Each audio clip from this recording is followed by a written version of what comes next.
So I led the investigation of Snowden's theft from the Marines, what he took from us, and it was very damaging, and we had to do a lot of mitigation. But the thing that's so frustrating about it is a lot of conservatives, hard right conservatives, see him as this folk hero. Yes.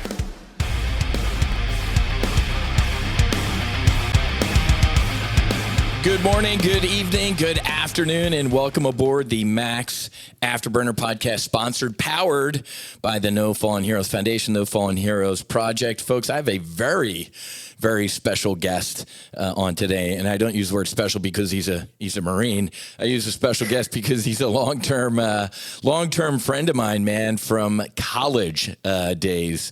Retired Lieutenant Colonel Jon Myers is joining us today. How you doing, my brother? Good to see you. It's great to be here. Great to see you, man. We've known each other for more than 30 years. Jesus, God. All right, we'll keep this clean and don't bring up anything that I may or may not have done in college other than studying and wanting to serve my country. Bro, so welcome back, man. 28-year career in the United States Marine Corps. And, you know, reading your book, which everybody should get, America to the Core, I'm just blown away. You're like the Forrest Gump of the Marine Corps, man. You were at just about every incredibly big, important thing during your Marine Corps career. And I want to dig into some of those. And then obviously I want to talk to you about continuing to serve your country, running for the 7th District up in Virginia Beach. And I could not be more thrilled and supportive of you. Let's talk, since I'm a Navy fighter pilot, man, let's talk about O'Grady. I think I was, what was I on, the Kitty? I think I was in the Gulf, I believe, on the Kitty Hawk. Tell us about, if you don't know, folks, Scott O'Grady was an F-16 pilot. Maybe John will tell us some of the inside story, but he was shot down and rescued by the United States Marine Corps, of course. And then the president gives him like a Distinguished Flying Cross and brings him to the White House for cigars, and he's on Tonight shows. John, give us the inside story about what happened with the O'Grady fiasco. Sure. First of all, Matt, thanks for having me on. You know, it's great to see you again. It's great to be here. Yeah. And, long time friendship. Virginia's 7th District is not Virginia Beach, by the way. It's Quantico Marine Base, Stafford, Manassas, Fredericksburg, just north of Richmond and out west. But so that was 1995, June of 95. And, Scott O'Grady was an F-16 pilot that was shot down by a mobile SAM, SA-6, I believe it was SA-6. And, our unit, the 24th MEU, are the ones who planned the mission and launched a trap to go in and get him, which, of course, was the basis for the highly inaccurate movie Behind Enemy Lines. But, yes, something along those lines. Yes. But, the great part about that story, I was the intel officer for the squadron. So I was one of, 3 mission planners along with the lead operations planner, as well as the operations officer. Mm-hmm. And I think the amazing part about that story from my perspective is that, I had a corporal who was an intel guy who was tracking all these ELINT signals and all of this SAM activity. And the kid was like so spot on and so sharp. And he had noticed that an SA-6 had moved. Just a little blink. Uh-huh. It had moved, and he came and he told me, he said, "Sir, there's an SA-6 that's moved." And I was like, "Okay, well, we should report it, to the Air Force in Italy," which we did, and they just blew us off. They were like, no, we've been looking at those.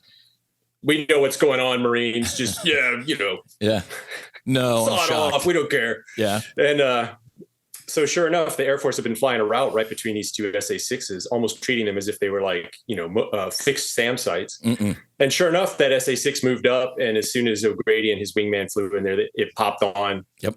Just long enough to shoot the missile and took him down, Mm-hmm. And then we launched a mission to rescue him. It was almost a week later because we assumed he was dead. Yeah. Even the CO, we were out on the flight deck. He's like, this guy's dead. I'm sorry you're on 30-minute standby for a week, but wow, we're going to be off soon because he's dead. So yeah. But then his radio came through, yep. and we went in there and picked him up. Two CH-53s, mm-hmm. 2 platoons of Marines, And, the rest is history. That's incredible, man. Nice job. I'm shocked that the Air Force didn't had kind of an ego and a holier than thou attitude. That's completely shocking. So rescued O'Grady, obviously your Iraq service we can talk about as well, but I'd rather skip a little bit because this will get into the politics a little bit. You have got to tell us about Benghazi, bro. I mean, it's still to this day, some people in this country are completely furious in one direction, that you even question what the narrative was, and Secretary of State Clinton and President Obama. And then the smart people in this country actually are completely furious about what happened. You were there. You were part of the planning. And dude, tell us what happened. Give us the behind the scenes. Sure. So we all know about the attack. Everybody's seen the movie. It was a YouTube video, right? That's what I was told by the commander in chief, the national security advisor on the Sunday shows, right? Unbelievable. From some preacher down in Florida or Georgia, I think, that burned a book or something. That's what I heard. Yeah. It had nothing to do with the fact that it was September 11th. That's what just are the odds? Yeah. But so this, my role was after the attack. So the attacks had happened, and it was, within a few hours, we had assembled a team in Rota, Spain, because I had some Marines on the McHenry, Fort McHenry, which I was using to do amphibious landings around Africa, training with our African partners and our Brits and Dutch and Spanish partners. And so I just happened to have the ship that was in the area full of Marines. And so they sent me to Rota to plan to insert the Marines into Libya to reinforce the embassy, as well as try to secure the consulate site. Wow. Okay. So there's been this rumor going around for years that there was Marines in the area that could have responded. And that is true to some extent. I mean, we couldn't have gotten there to engage in the firefight. Yeah. But our role was to go in and secure the site afterwards and to secure the embassy. And now there was also some Marines in Italy that had 2 C-130s that could have been there for the firefight. But the problem with that is that they didn't have a landing strip. I mean, there's nowhere they could have inserted those Marines. Sure. So basically, the political aspect of it came in that, we had all these very robust plans to send Marines in with Ospreys, dragging on tankers to get them all the way down there, landing on the site, the Marines getting out with all their gear and their weapons, ready to engage in combat. And the State Department, AKA Hillary Clinton, because she was the Secretary of State, struck down every aspect of my plan, whittled it down bit by bit until, no kidding, at the end, weeks later, much too late to do anything, we sent Marines in, civvies, on charter buses with no weapons. Oh my God. Because the word from the State Department and the U.S. administration was, we didn't want to send the wrong message, that we were going to war. Wow. Quote unquote war in Libya, when in reality, I mean, the U.S. ambassador had just been killed. Yeah. Multiple Americans have been killed. There'd been a huge firefight. Yeah. If there's not a time to go in with guns blazing, then, when is an appropriate time if that's not the time? Jesus God, man. That just, well, you know what? Remember, what was it, 2014 under Obama when Vladimir Putin for the first time invaded Ukraine? What did we send? He sent blankets and MREs, and he didn't send them on Air Force jets. He sent them on FedEx or, unmarked, we don't want to appear belligerent or anything like that. And to your point, well, when is the time to do that? So when that happened, man, how's your career future light start looking? Because, about that time in my career in the Navy, there was stuff like that starting to happen around my end. I'm like, you know what? I'm starting to see, because you and I both served under President Clinton, and then obviously you stayed in Obama, and I can't even imagine, bro. So how's that shift in your thinking when you're giving our National Command Authority your input? You're an expert in this. You're a Marine, for God's sake. And they say, no, we're good. That's one of the awakening points. That's one of the epiphanies when I was like, you know what, this is nonsense. Like the political people who have no experience in strategy, who only have experience in politics and promoting themselves, and really have no leadership experience, have no business making these kinds of decisions. And that's when the light went off. And I was like, you know what? We've gone through an age where in the past, after World War II, most politicians, most elected leaders, I don't even like using the word politician because really it's leaders. Correct. We're veterans. And then we went through this long stretch, after Vietnam, in the Clinton era, et cetera, where you don't really have veterans in office anymore. Mm-hmm. And so you have these people who have no qualifications making these strategic decisions. Thank God we've seen kind of a wave in the recent past with a whole lot of veterans, saying enough is enough and stepping up and running for office and winning. There's quite a number of veterans now getting back in. So I'm hopeful that going forward, maybe we won't be in that predicament as frequently as we have been.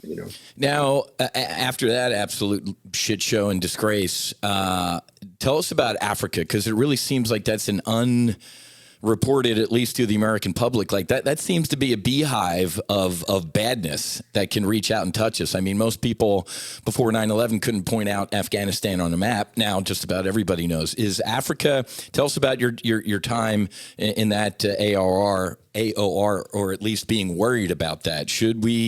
What's going on down there? Absolutely. So, everybody said for decades, Africa's the next big thing. It's, untapped. It's the most resource-rich continent on the planet, and but it's just so unstable, and that's true. But the problem is that the Russians and the Chinese have gotten over their inhibition about operating in Africa, and that includes economically. Like for some time after I got left orders doing my Africa thing, I worked in 37 countries as a Marine in Africa. I planned all the amphibious operations, training African militaries how to conduct amphibious operations, along with the Brits and the Dutch and the Spanish. We'd bring a big ship and we'd do amphibious landings, which was very, very interesting sometimes with some of the African nations. But afterwards, I tried to get some U.S. businesses to go onto the continent, and they're just not ready. They're like, no, disease, death, famine, heat, famine, dirt, we can't do that. So to this day, we're really still not getting in there. But the Chinese and the Russians, no problem.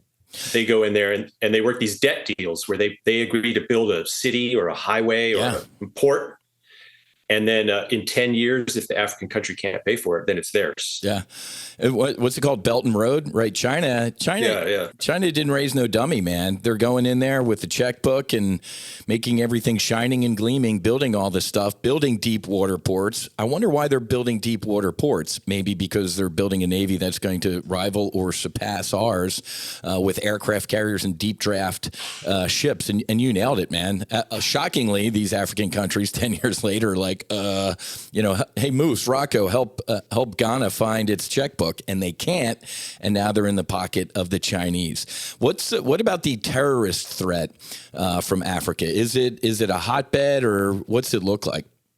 Oh, absolutely. So when I retired, I was the director of regional intelligence operations or support for the chairman of the Joint Chiefs, the J5 specifically. And I went there as the Africa guy because of my experience in Africa.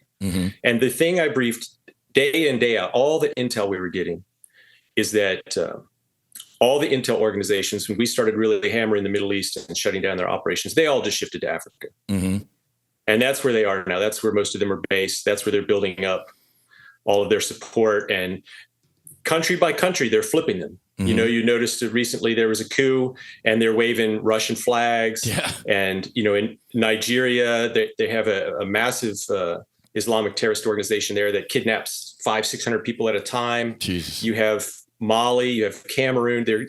All these terrorist organizations and the Chinese and the Russians are taking over the countries one by one. And Americans are like, who cares, man? I got my Netflix. I'm not worried about Africa. Come on, man. But I'm telling you, in the next few decades, it's going to be a significant problem. Chinese already have Navy bases in Africa. Yep. Exactly. And, what happened to South Africa, man? I thought I saw recently they were doing exercises with the Russian Navy. I'm like, bro, thought we were buds. Even South Africa is kind of leaning the way of team bad. Oh, they are. They are. So I trained with the South Africans for years, and frequently I'd be like, what are we doing here? Like, these people don't even like us. The black South Africans don't like us because we dragged our feet on apartheid. Mm-hmm. And, so they kind of look at us with a slanted view. Mm-hmm. And then the white South Africans don't like us because we basically pressured them to end apartheid. So we can't win.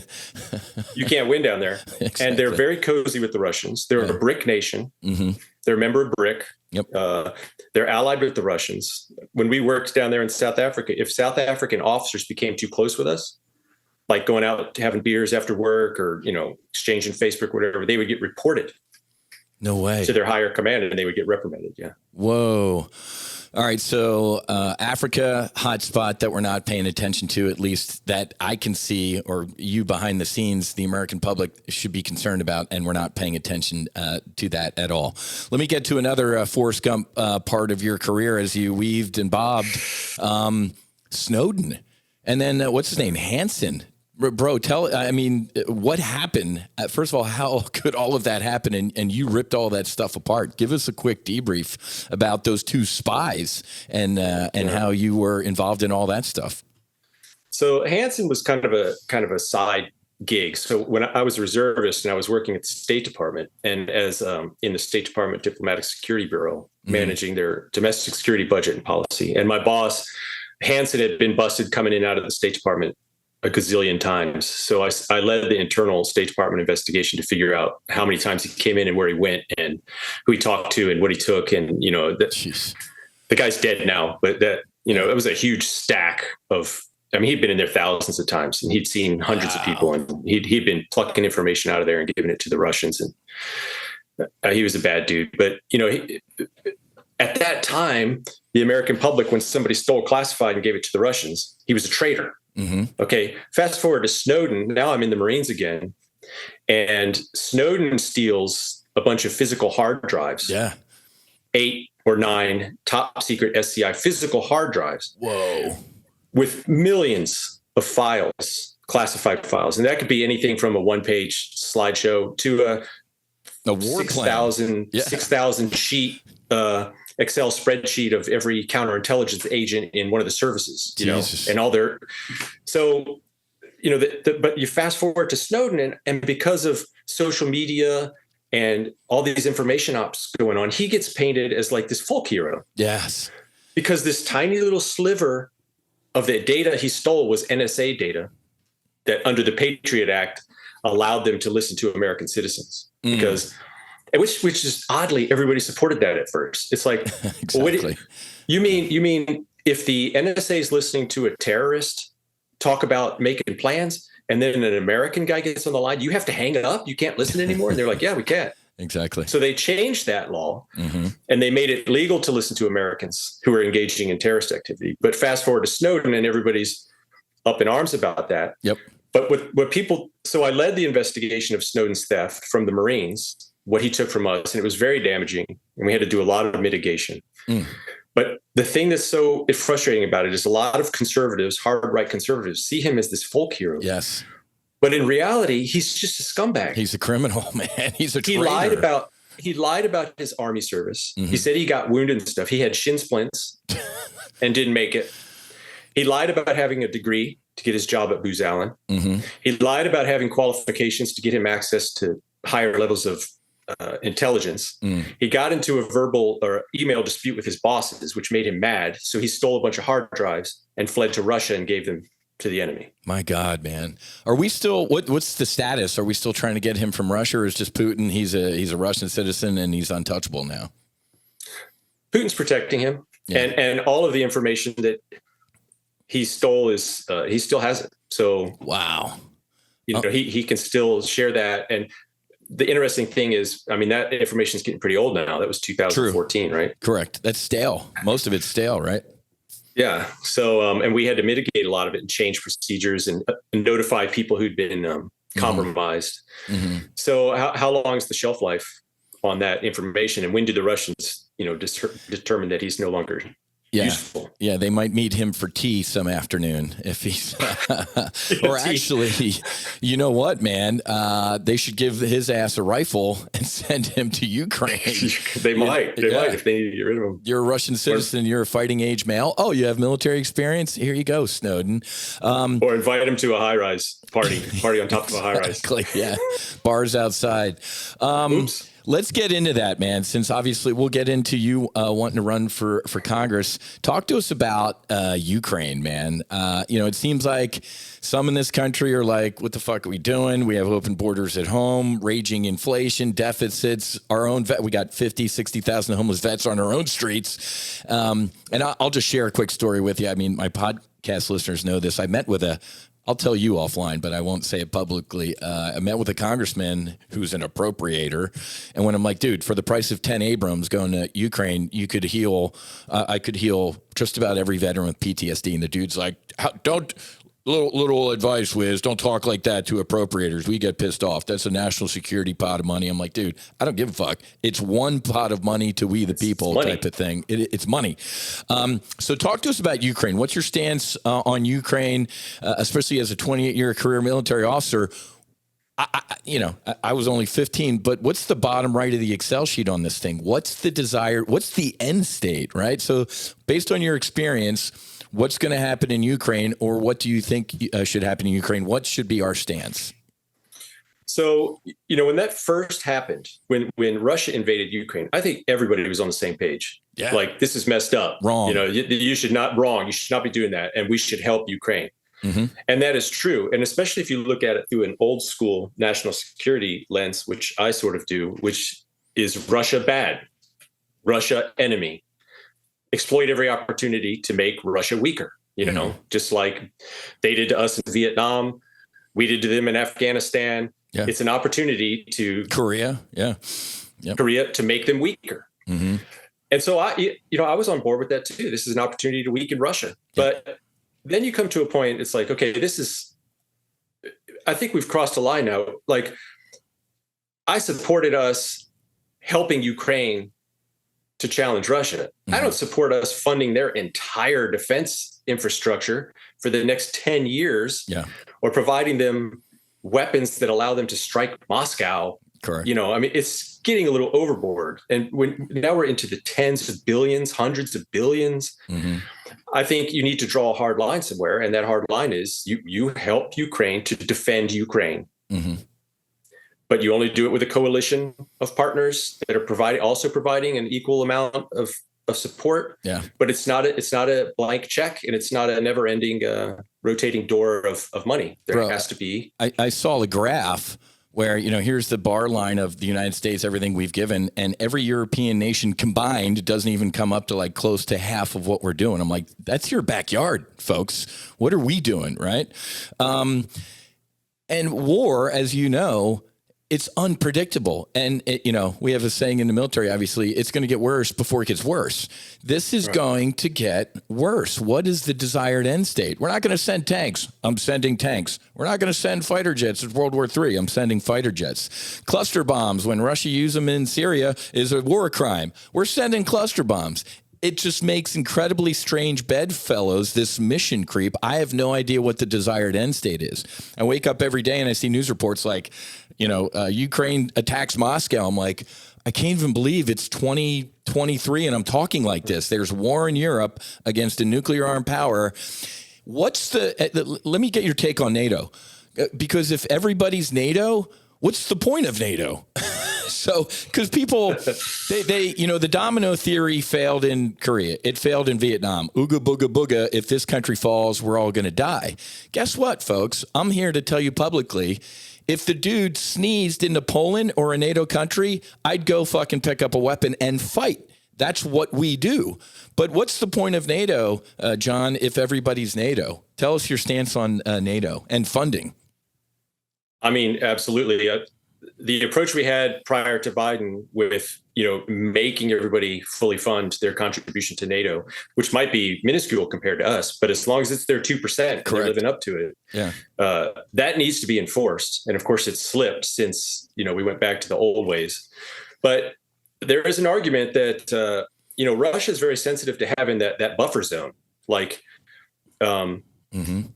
it's up in the air whether or not they would ever do anything if Latvia, Lithuania, Estonia, Ukraine, and all these countries remained neutral.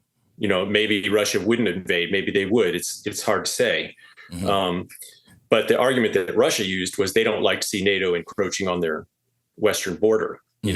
So that's all stuff that could be discussed. As it turns out, Russia invaded Ukraine before they started publicly saying that. They invaded in 2014 before they were using that argument. So to some level, you can't even trust the Russians. But agreed. NATO's important. Western Europe, everybody needs to pay their contribution. And in terms of what you were talking about earlier, how far does it go in Ukraine? Quote LBJ, I'm not going to send American boys to fight a battle that Vietnamese boys should be fighting themselves. Oh my God, that's the next step. That's the next step. I got to be honest with you, man. On social media and stuff like that, you wore the uniform. I wore the uniform. These people who've never worn a uniform, who have never dealt in a hostile situation, this makes my skin crawl, man.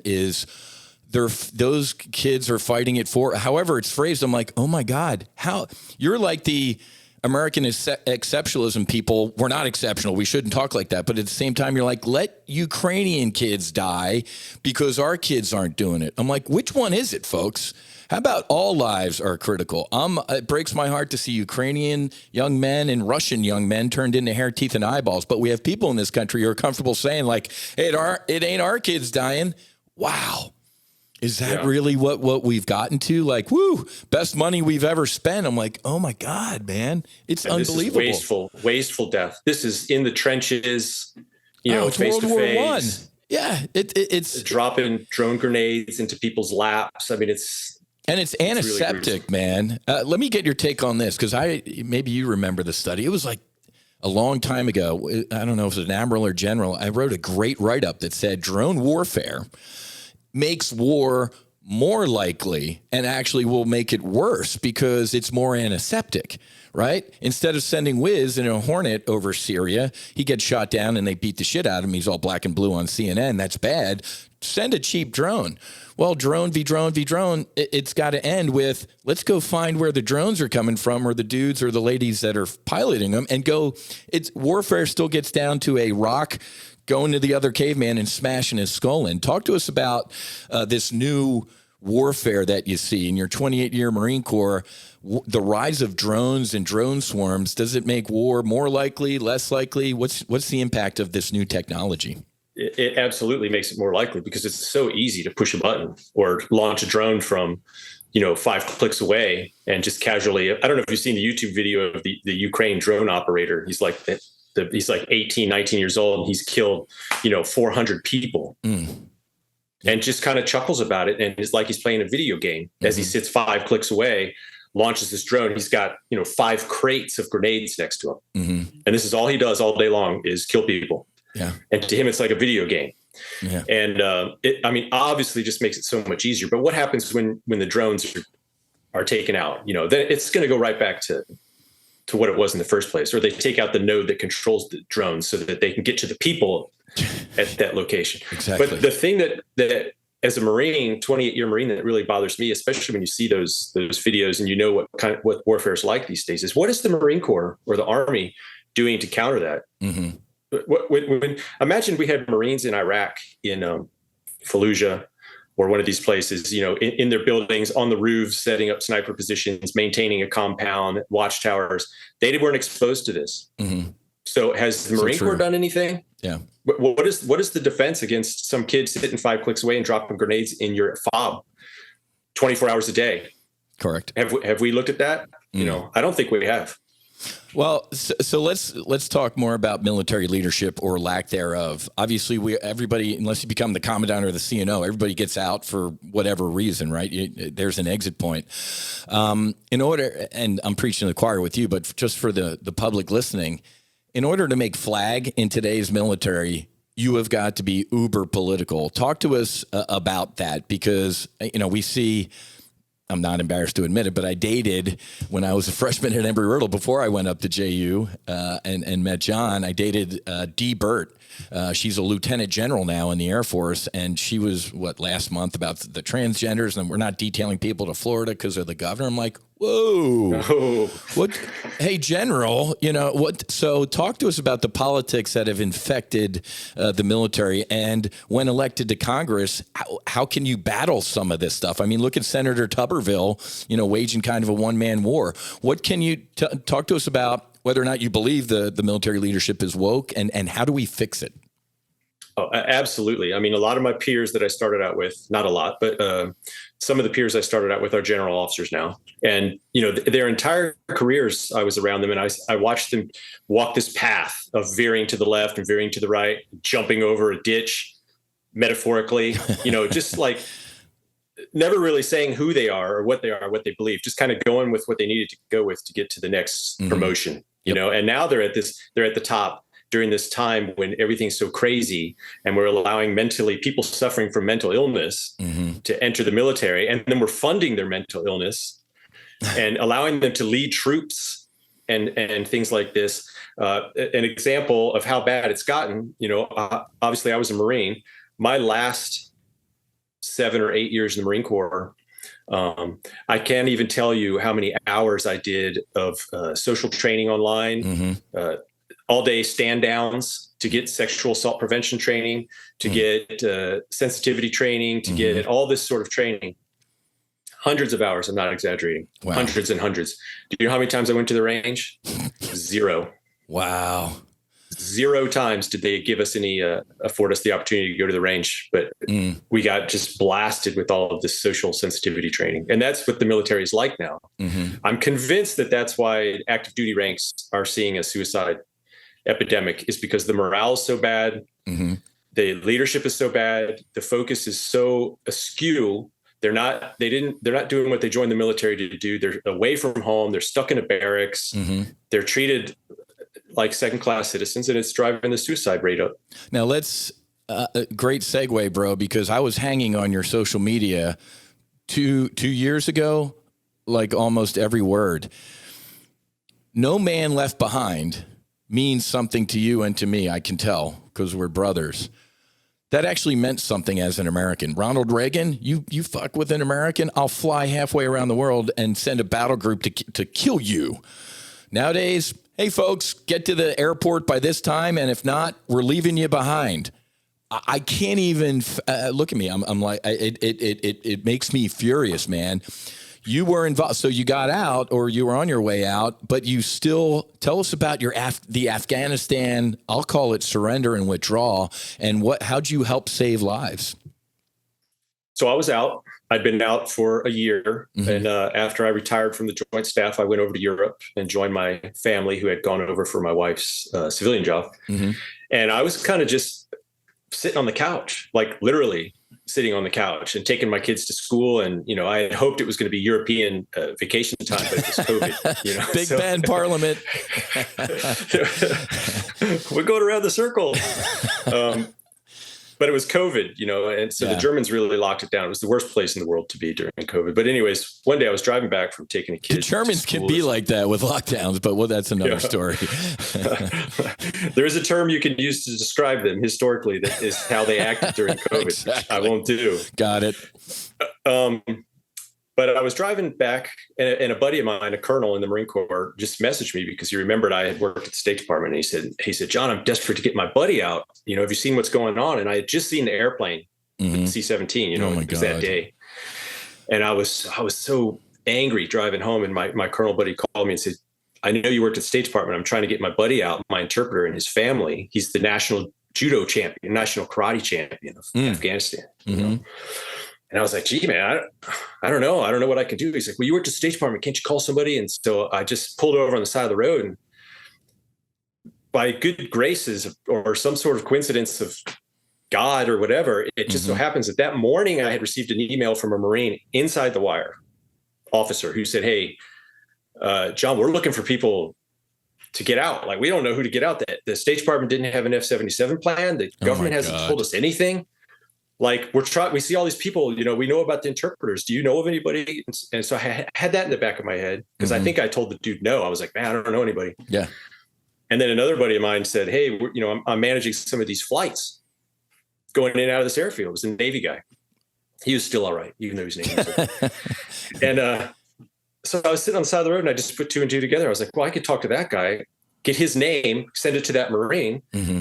And then I had this buddy who's managing the flights and I could get him a spot on this flight, so I did that on the side of the road out of my car successfully. I'm getting like pictures of the guy's passports and his family and sending them to the Marines. They're putting them on a list and we're coordinating a plan for the family to go down to the gate and signal with the purple umbrella that, it was them, and the Marines pulled them over. Wow.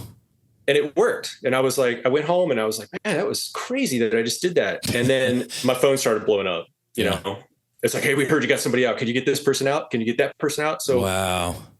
I had this conduit of the Marines in the wire, the guy managing the flights, the people giving me names, and just started getting people over the wall. And so it just snowballed. Unbelievable. Snowballed until I had other Marines join me using their networks and assets. And then the Marines at CENTCOM I started building databases and they would give them to the Marines. These are the people you need to get out ASAP. And then we would coordinate escape plans, or ways for them to get identified and get pulled over. So we just did that. That to make a long story longer, the thing that was frustrating about it was we also had a lot of American citizens. And so I talked earlier about the epiphany I had when I was like, I can't sit by and just let people do this kind of stuff. It was when Jen Psaki went on TV and rolled her eyes on August, whatever it was, and said, there's no American stranded. Okay. God, everybody who wants to get out is being contacted and blah, blah, blah, blah, blah. At that moment, I was looking at a spreadsheet with 128 American citizens who were texting me, calling me. Oh my God. 24 hours a day, begging, please help us. We haven't heard from anybody. We're trying to call. Nobody will listen to us. The Marines won't let us over the gate. So, they were completely lying on television to try and make it look like it's not a big deal. Nothing to see here, folks. Yep. There's no crisis. We didn't mess anything up. Everybody stop overreacting. Jesus God. I call him Kabul Kirby. Admiral Kirby, PAO Admiral. It was the most greatest thing I've ever seen from, I love, what did he say? From my perch from my perch, this thing looked great. I'm like, oh my God. Perch. The fact that exactly. The fact that they can just sit there and blatantly lie on a daily basis to the American people. Joe Biden, famous quote, you ain't going to see helicopters landed on the embassy like Vietnam. That's exactly what fucking happened. I think one of the CH-46s, the State Department, literally was one of the Saigon helicopters. You could not have, so an absolute disgrace with that surrender. And the fact that dude at Dover is sitting there looking at his watch and talking about how his son died in Iraq. You just can't even...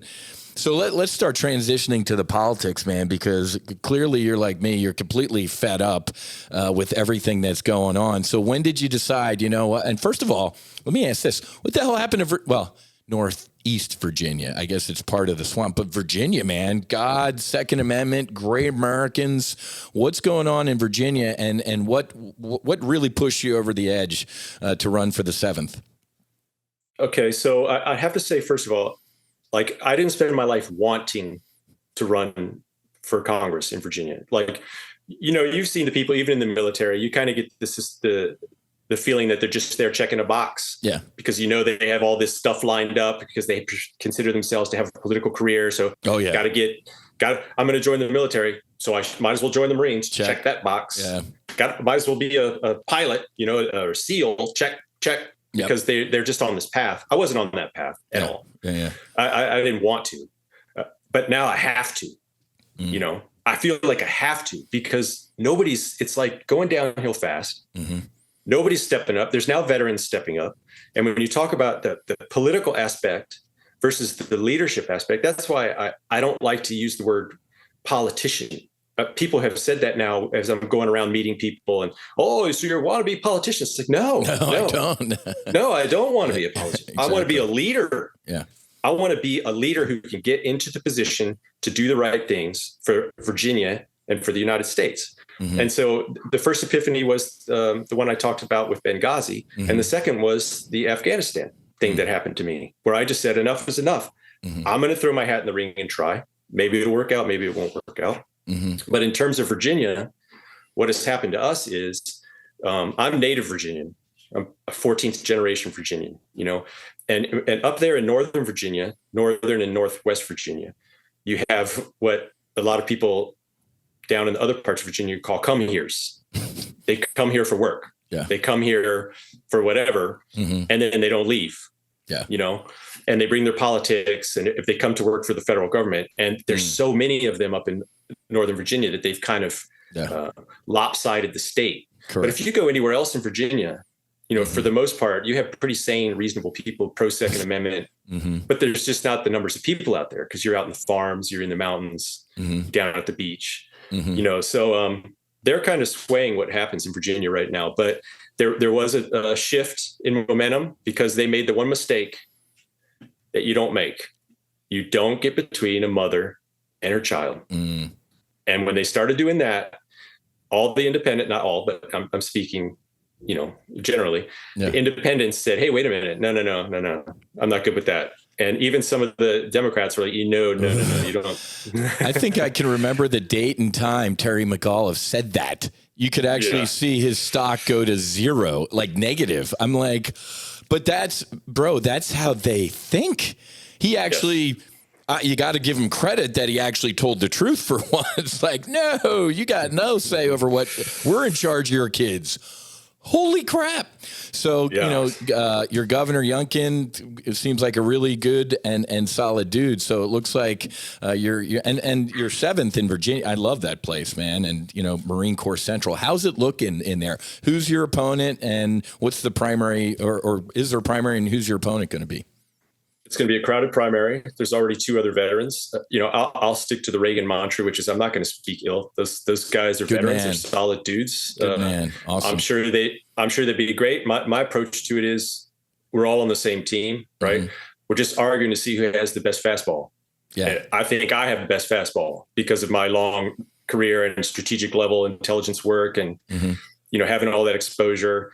And some of the other guys maybe are less are more junior or didn't really have a lot of that background. That's just my opinion, so that'll all settle itself out, but I'm not going to engage in the dirty stuff. But the Democrats is Representative Spanberger. She's the one that was famously busted years ago on the call with AOC and those people saying, look, we need to not say socialism. Oh, that's right. That's her? Oh, okay. It's all like, right. we need to not say it. We need to do it. But don't say it because in my district, it's very, I'm very vulnerable if I come out saying that kind of stuff, like anti-police. Wow. But still, nonetheless, that was after her first time she won. And then she won again. It got redistricted to her disadvantage. And she still won. And the reason is because her opponent last time was recorded agreeing with somebody that you can't get pregnant if you get raped. Okay, well then. So that sunk her chances. So this is the first time in recent memory that she's going to face some firepower. Yeah, here's the thing. She had one of her people leak out that she's going to run for governor. She didn't say it herself because she wants to be able to backtrack on that in case she changes her mind. I didn't say that. She's my representative said that. Yeah, she's hedging her bets. Wow. Yeah. So she might be out, but I don't know who would be coming in behind her. Some state legislator, I'm sure. Somebody with a big name. That's always the threat, even on our side when you're running, is at the last second some celebrity. That's the way politics is now. It's in the first months, it's money. Yeah.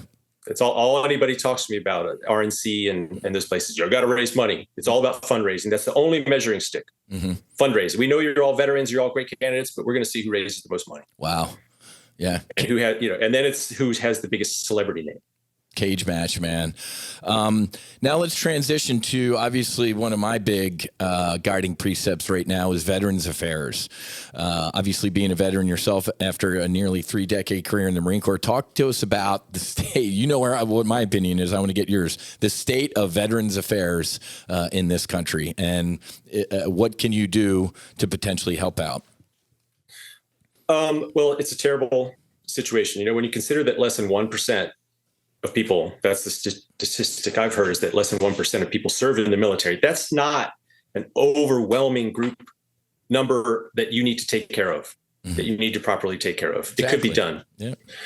It could be done. Look at the money that goes to Ukraine. We already covered that. It could be done. But, veteran suicide is one of my top priorities. The number's higher than 22, as we found out recently. In the last year, I think we found out it's much higher than 22 a day.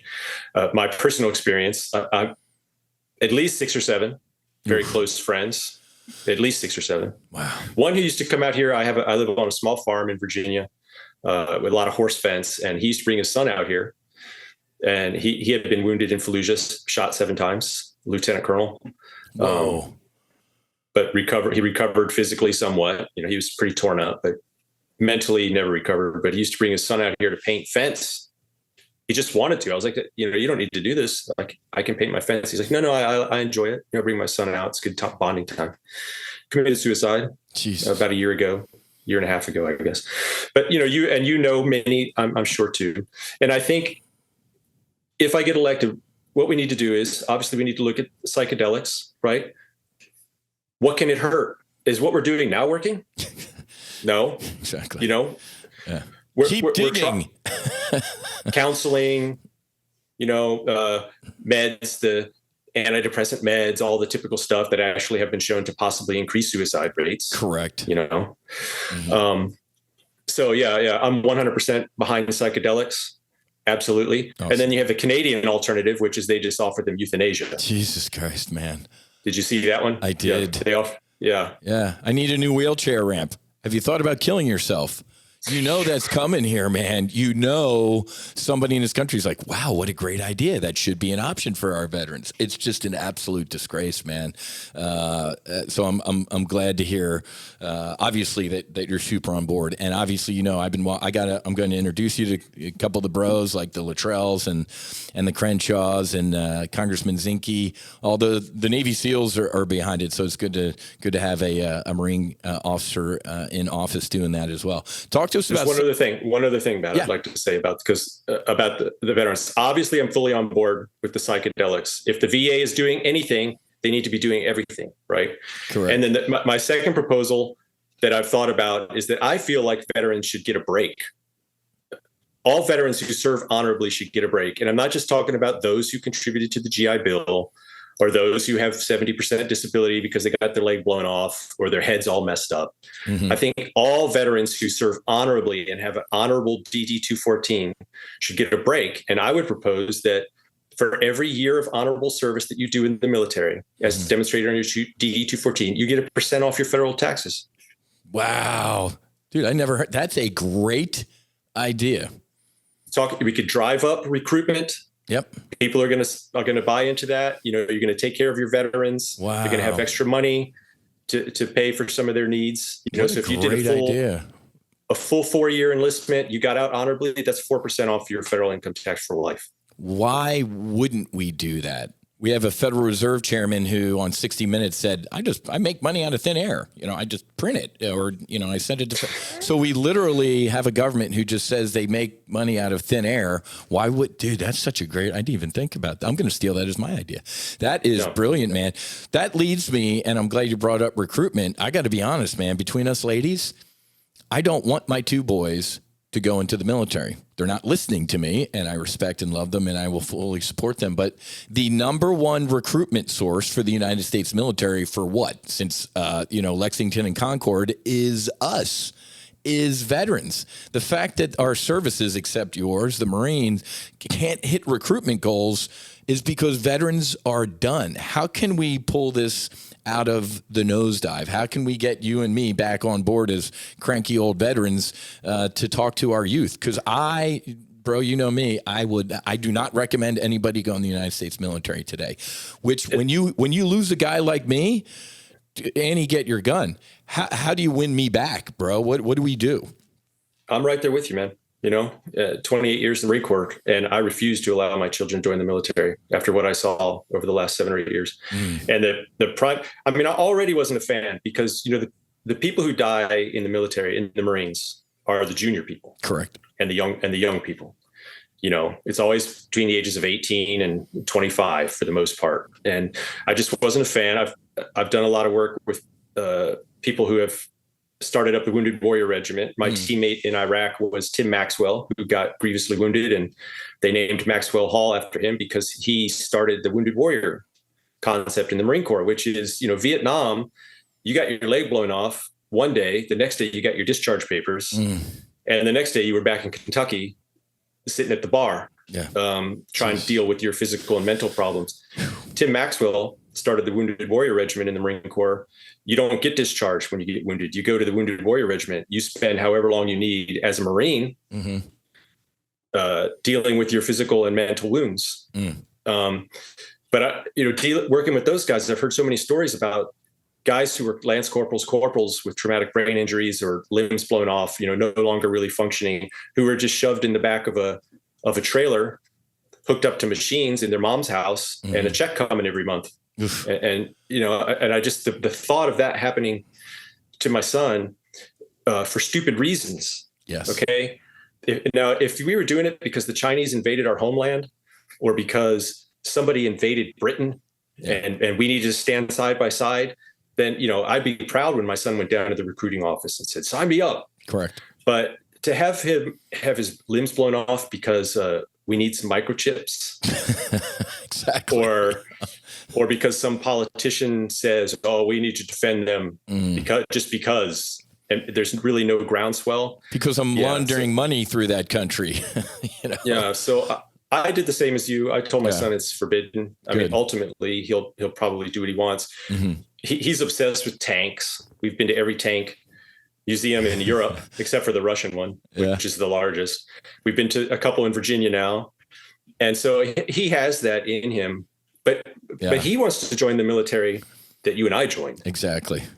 Even he's like that. I don't want to go in there and there's some guy who's suffering from dysphoria or dysmorphia telling me to charge a machine gun nest. Like, that just doesn't seem right to me. So luckily he's kind of smart about that. But what do we need to do to get people? If I get elected, as one congressman, will you have the power? Hopefully, I hope I would get onto the House Armed Services Committee. And my primary objective would be to depoliticize the military. General order number one. And while you're at it, why don't you work on the DOJ and the IRS as well? Because both of those are completely, I've never, that you could not write a script any worse than what is currently going on in this country, man. Those arms of government weaponized, and the military too. I just don't know what the hell happened. I gotta, as we get towards the end here, I gotta ask you, man, because it's just, we're getting beat in the face with this on a daily basis. Trump, Biden, who would you throw your support behind on the Republican Party for president? I mean, it just looks like the Wild West right now. And I can't even believe we're talking like this. We got an octogenarian who doesn't know where he is. And we got a guy who's been, obviously, I'd say 99.9% of Trump's indictments are political. There's a little bit of shit that might stick and we're right. Nobody is above the law. But if you're going to apply all that to him, look over here too. So give us your executive summary at the top of the ticket.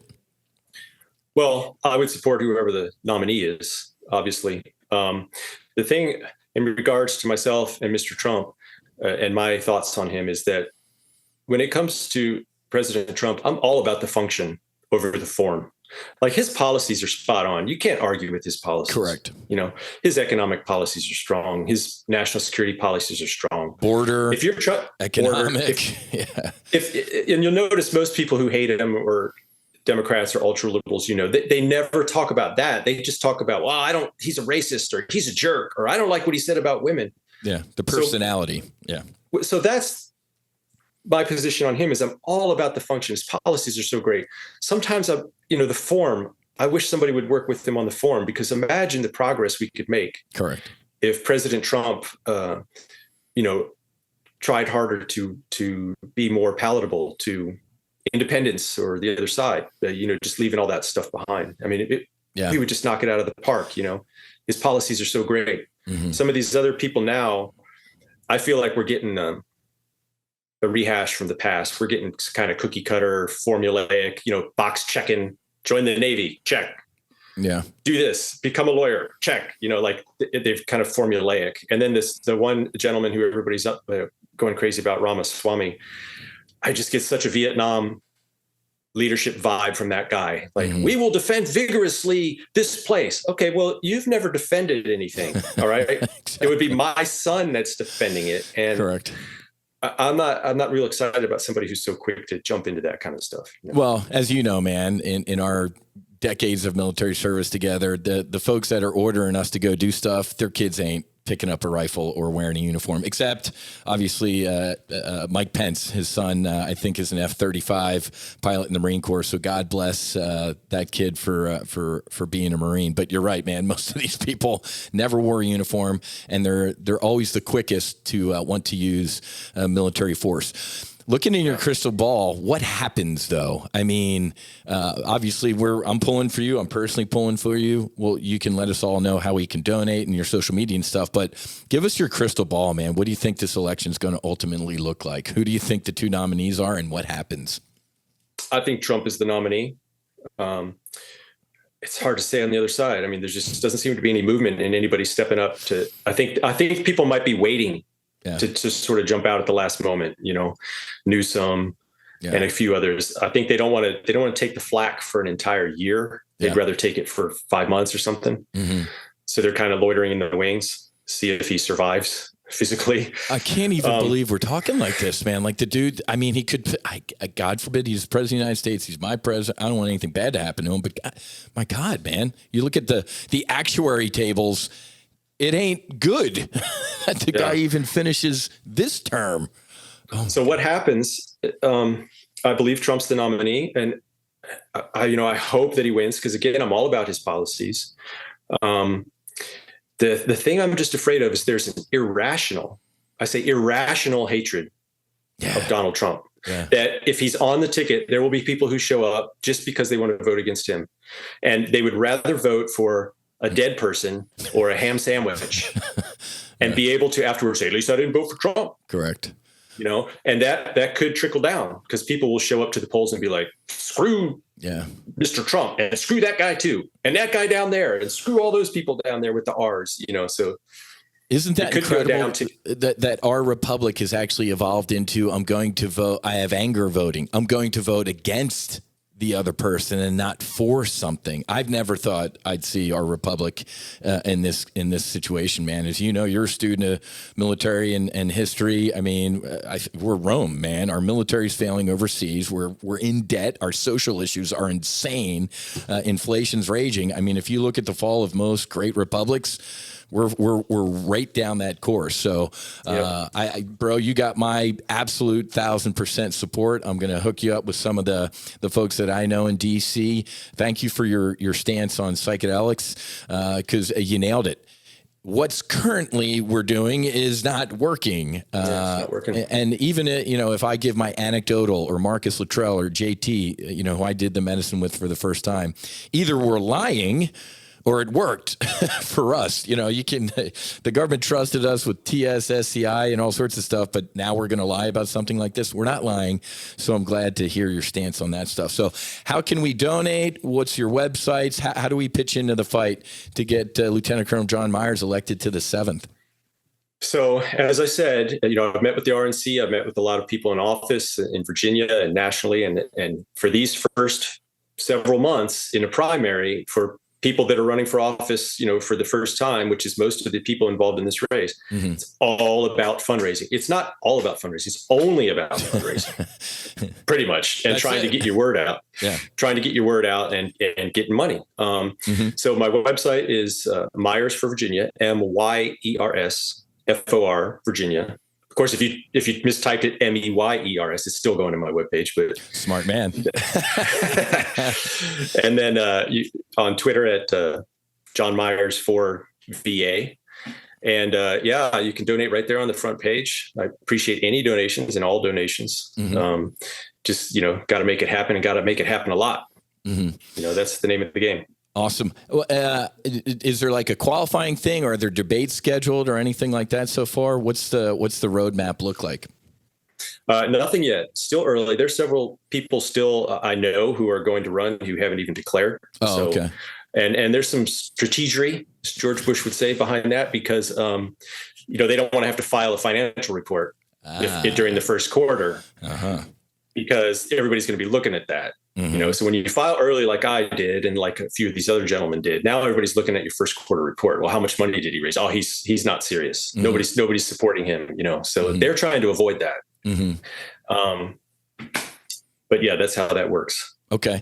Awesome. Well, folks, Lieutenant Colonel Jon Myers, man, I mean, the Forrest Gump of the Marine Corps. He's been at the, at each one of these incredible hotspots in the past 30 years, bro. So what an incredible career in the Marine Corps. And obviously the No Fallen Heroes Foundation has to be apolitical because we're a 501c3 pending, but I'll take off my No Fallen Heroes hat and put on my Whiz Buckley Top Gun Options hat. This is the guy for the 7th Virginia. I trust this man with my life. I'm going to throw a couple shekels at his at his campaign, and I strongly recommend you guys do that as well. So, my best to your family, my brother, and I hope to see you in Congress. I guarantee you, you're gonna give it a fighting chance. Just knowing you. Thanks, Matt. Thanks so much for having me on here. And I just want to take a second to thank you for you've dedicated your life now to veterans and veteran suicide, when you didn't even have to do that. You have such an awesome life, fighter pilot, trader, well-known, author of books, and flying your own jets. I mean, living in Florida, you just had everything going on. And so to take the time and effort that you have to dedicate yourself to such a worthwhile cause, especially when it's been my friends that are suffering through this. I mean, everybody appreciates it. I appreciate you, man. Bro, I appreciate that, man. Well, we're going to make some good squadron mates. We're going to get you in D.C. because we need your help. All right, folks, have a great rest of your day. Happy hunting. Make sure you hedge. Fights on. Namaste and basi basi. We'll talk to you next time.